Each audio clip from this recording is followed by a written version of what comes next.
What do you think of the candidacy of Gerald Sanders? I think that Gerald Sanders was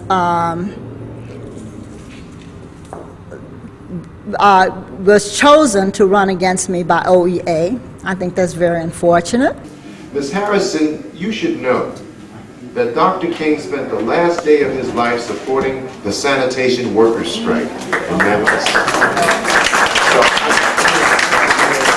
Yes, also we have school board member Tony Cook, who claimed that the district was under attack because, get this, quote, people of color were in charge. Who do you expect to believe that, Ms. Cook?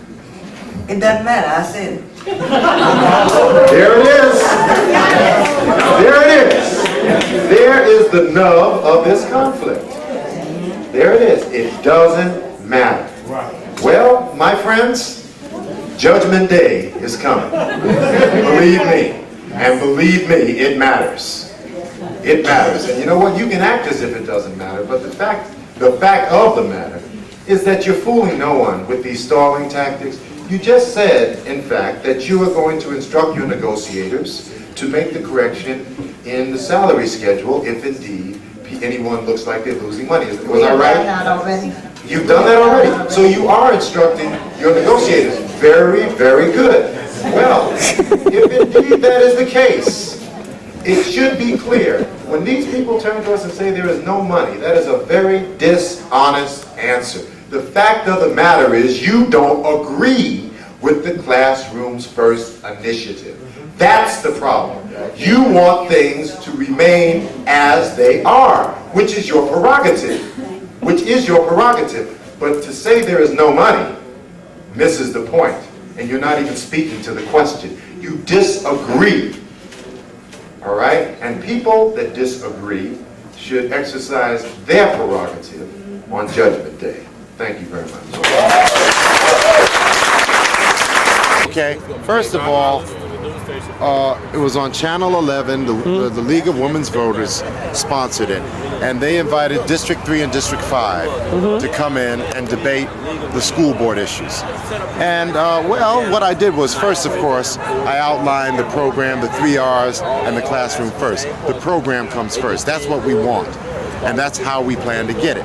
Reallocating administrative, resources, and raising the teachers' salaries to commensurate with the region, and reducing class size. Well, after that, I launched into why I thought that she might not be such a good school board member, pointing out how they locked us out of the meeting and its implications in terms of being able to coordinate democratic discussion with the community, the teachers, because she believes, and I think she has reason to believe, that she is uniquely qualified to be a school board member, the school board president, because she was a principal, because she was an associate and assistant superintendent. I was told by teachers themselves that they helped him to gather the signatures and that they were going to help him to defeat me.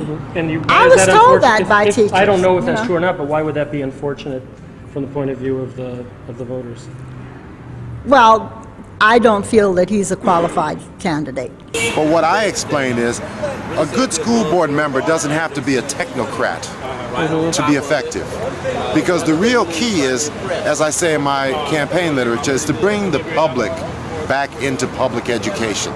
We want people that can convene public democratically organized discussions that include the public. You can't do that if you're locking them out. There's a problem. Yeah, it is. What'd she say?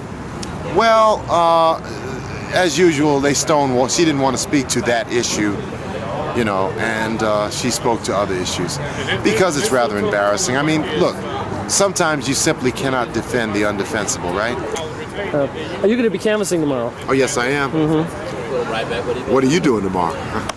And particularly if you're on Grand or Lakeshore, at any store where there's passerby, go in and ask them if they'll put up the Sanders sign. That's...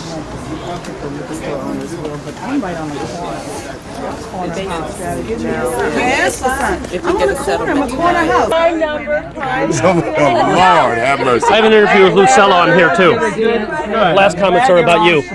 No. Yep. I asked her for some, At the closed but I'll tell you later. Safeway. Oh, I don't want you to react on tape too spontaneously.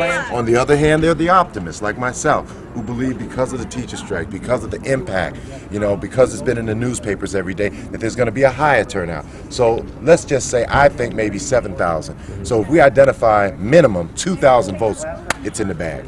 We'll bury it. And I think, and we've already got hundreds. So if we just continue doing what we've been doing, and then make sure that we coordinate our phone tree. What we want to do is say to people, Find out first. are you an Oakland voter? You know about the election coming up, the schools need a change, give them the 3 R's, and then say, are you in District 3? You want to, and if they don't know, say, well, if you tell me the intersection closest to your address, I can tell you what district you're in. Okay? Okay. Y'all ready? All right, let's get out here. Tell me the intersection you live in, and then I can tell you, West Grand and Market. That's right. You are in District 3. I'm your person. My name is Gerald Sanders, and I'm running for school board for District 3. That's all right? And here is basically, we're trying to explain to people that we need a change, okay? We want to have a raise for the teachers. Yes, I'm really... Okay, we would like to have smaller class sizes, and we think we can get that money by taking money away from the Oakland Unified School District bureaucracy. Here is a list of some of the salaries that these people are getting. We think that this is wasted money. We think this money would be better spent if it was sent so that the children in the classrooms, the teachers, could get that money. You understand what I'm trying to tell you? So, are you going to vote March 26th? Oh, yes, of Am I going to get your vote? Yes, you are. Well, thank you very much, nice sister. talking with you, Mr. Sanders. Okay. And that's and you for have you. a good day, too.